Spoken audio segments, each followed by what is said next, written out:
the world. The Democratic National Convention is opening today in Philadelphia, Pennsylvania, amid massive party turmoil. Democratic National Committee Chairwoman and Florida Congresswoman Debbie Wasserman Schultz has resigned following the release of nearly 20,000 emails revealing how the Democratic Party favored Hillary Clinton and worked behind the scenes to discredit and defeat Bernie Sanders.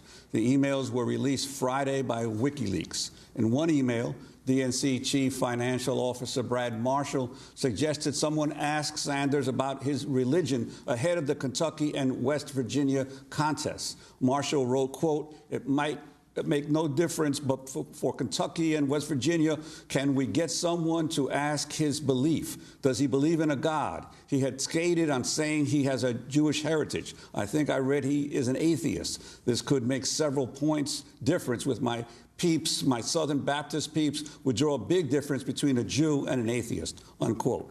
In another email, Debbie Wasserman Schultz calls Sanders' campaign manager, Jeff Weaver, a, quote, damn liar. A third email shows National Press Secretary Mark Pastenbach writing, quote, "Wondering if there's a good Bernie narrative for a story, which is that Bernie never, ever had his act together, that his campaign was a mess," unquote. Multiple emails show the DNC complaining about MSNBC coverage of the party and of communications director Luis Miranda once writing, quote, "Effing Joe, claiming the system is rigged, party against him. We need to complain to their producer," unquote, referring to Joe Scarborough. Other emails suggest the DNC was gathering information on Sanders' events and that a super PAC was paying people to counter Sanders supporters online. On Sunday, Bernie Sanders reacted to the emails during an interview with ABC's George Stephanopoulos. I told you long time ago that the DNC was not running a fair operation, that they were supporting Secretary Clinton. So what I suggested to be true 6 months ago turns out, in fact, to be true. I'm not shocked, but I am disappointed. What I also said many months ago is that for a variety of reasons, Debbie Wasserman Schultz should not be chair of the DNC. And I think these emails reiterate that reason why she should not be chair. I think she should resign, period. And I think we need a new chair who is going to lead us in a very different direction. WikiLeaks has not revealed the source of the leaked emails, although in June, a hacker using the name Guccifer or Guccifer 2.0 claimed responsibility for the hacking into the DNC's computer network. On Sunday, however, Clinton's campaign manager claimed the emails were leaked, quote, by the Russians for the purpose of helping Donald Trump, unquote. We go now to London for an exclusive interview with WikiLeaks founder Julian Assange, who's been holed up in the Ecuadorian embassy for more than 4 years. He was granted political asylum by Ecuador, but he fears if he attempts to go to Ecuador, if he attempts to step foot outside the Ecuadorian embassy, that he will be arrested by British police and ultimately extradited to the United States to face, well, it's believed possibly treason charges for the documents WikiLeaks has released. Julian Assange, editor-in-chief of WikiLeaks, welcome to Democracy Now! Can you talk about this email, these 20,000 emails you have released? Yeah, it's quite remarkable what has happened the last few days. I think this is quite a classical release showing the benefit of producing pristine data sets, presenting them before the public where there's equal access to all journalists and to interested members of the public to mine through them and have them in a citable form where they can then be used to prop up certain criticisms or political arguments. Often it's the case that we have to do a lot of exploration and marketing of the material we publish ourselves to get a big political impact for it. But in this case, we knew because of the pending DNC, because of the degree of interest in the US election, we didn't need to establish partnerships with the New York Times or the Washington Post. In fact, that might be counterproductive because they are partisans of one group or another. Rather, we took the data set, analyzed it, verified it, made it in a presentable, searchable form, presented it for all journalists and the public to mine. And that's exactly what has happened. And Julian, your reaction to the announced resignation of Debbie Wasserman Schultz shortly after the release of these emails? Well, I mean, that's interesting. We've seen that with a lot of other publications. I guess there's a question, what does that mean for the US Democratic Party? It is important for there to be examples of accountability. The resignation was an example of that. Now, of course, Hillary Clinton has tried to immediately produce a counterexample by putting out a statement within hours saying that Debbie Wasserman Schultz is a great friend and she's incorporating her into her campaign. She's going to be pushing for her re-election to the Congress. So that's a very interesting signaling by Hillary Clinton that if you act in a corrupt way that benefits Hillary Clinton, you'll be taken care of. Why does she need to put that out? Certainly it's not a signal that helps for the public at all. It's not a signal that helps with unity at the DNC, at the convention. It's a signal to Hillary Clinton partisans to keep on going on, you'll be taken care of.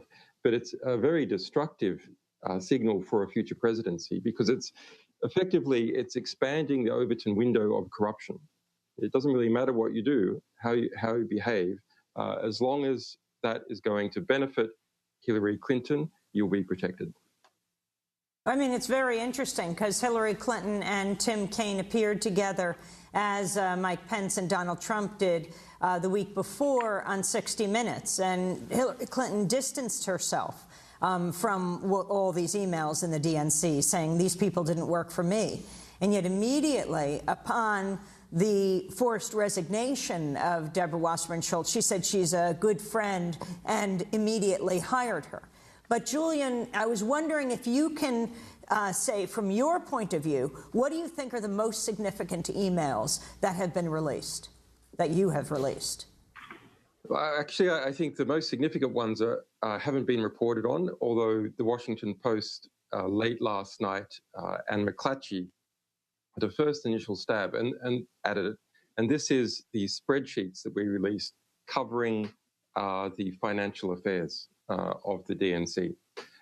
Those are very rich documents. There's one spreadsheet called Spreadsheet of All Things, and it includes all the major US, all the major DNC donors, where the donations were brought in, who they are, identifiers, the total amounts they've donated, how much they donated at a particular event, whether that event was being pushed by the president or by someone else.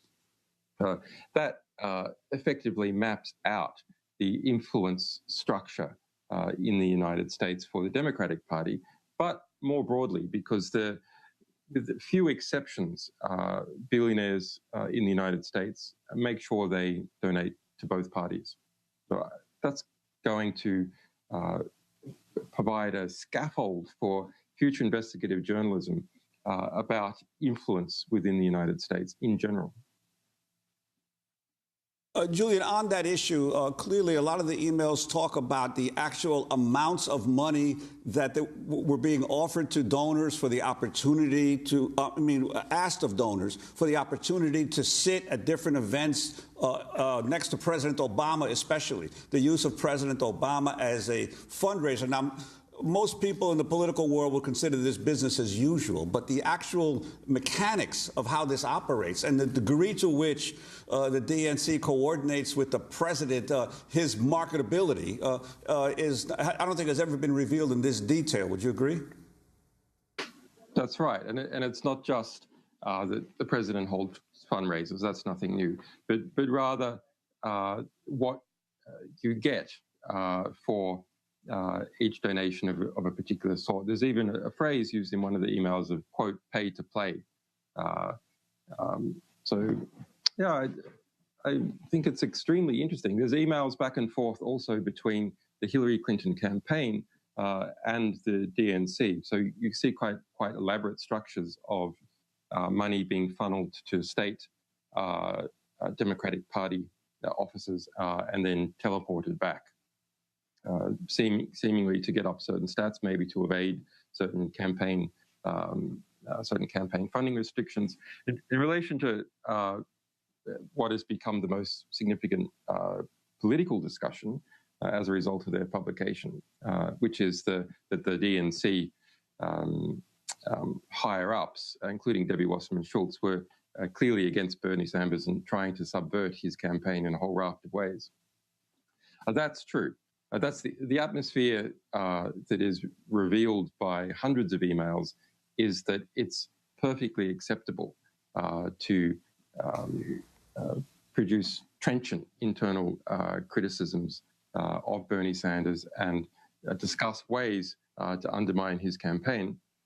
So whether that's calling up the president of MSNBC, Debbie Wasserman Schultz called the president of MSNBC to haul Morning Joe into line, which it subsequently has done. I noticed this morning Morning Joe actually discussed it themselves, trying to shore up their own presentation of a TV program that can't be pushed around. But in fact, they did not mention the call to the president. That was something that was still unspeakable.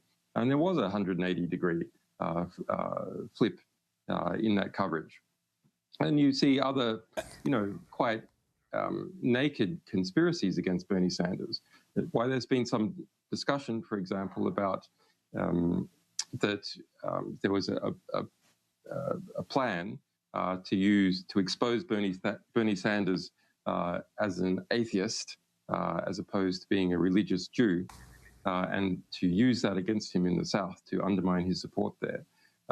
There was an instruction by the head of communications, Louis Miranda, to take an anti-Bernie Sanders story that had appeared in the press and spread that around without attribution, not leaving their fingerprints on it. And that was an instruction made to staff. So it wasn't just a plan that may or may not have been carried out. This was an instruction that was pushed to DNC staff to covertly get out into the media anti-Bernie Sanders stories. Another thing that... On Sunday, Hillary Clinton's campaign manager, Robbie Mook, cited experts saying that the DNC emails were leaked by the Russians in an attempt to help Republican presidential nominee Donald Trump. Mook was speaking to CNN. This is what he said.